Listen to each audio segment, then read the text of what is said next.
my project is pretty much a stepping stone toward a bigger project. This is an interactive Braille dictionary, where it's not supposed to do that yet.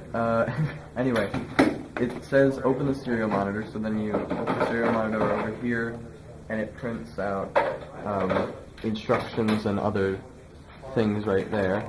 Okay. So, thank you for using the rudiments of the handheld Braille printer.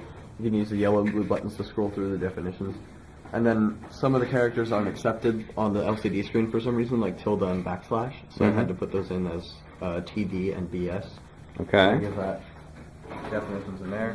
And then right here, it's just saying it's a proof of concept and that I'll have the full printer next year. And then on here, it's explaining the Braille positions. So it's basically saying that if you have a paper, you can punch, if there's a dot at the 1, you punch a dot there, and you hold it this way so that the 1, 2, 3, 4, 5, 6 is like that, and then you punch wherever there's a dot. So it's giving an example, A, so for example, that's position 6, so if I have a 2x3 grid, then I punch in the bottom left-hand corner, and then I punch on the next character over in the top right corner, and then I flip it over, and that means capital A.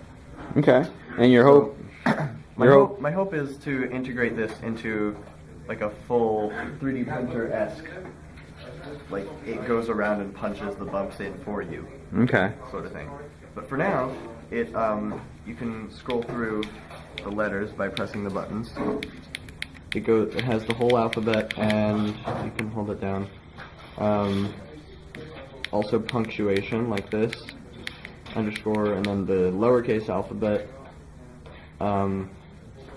And then has more punctuation and miscellaneous things. Like this is tilde because when I put a tilde on the LCD screen, it gives me an up arrow for some reason. Okay. So I had to make it something else. And then I have exclamation point, left quote, right quote.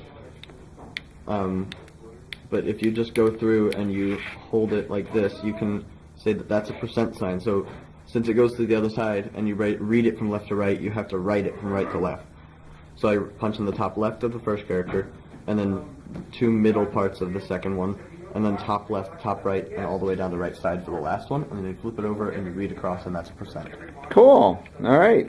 So hopefully next year you're going to have a physical structure that makes this thing work. Yep, I have the code written. I just need to actually get the thing assembled, which is a lot more complicated than I realized. Okay. Excellent. Thanks. Yeah.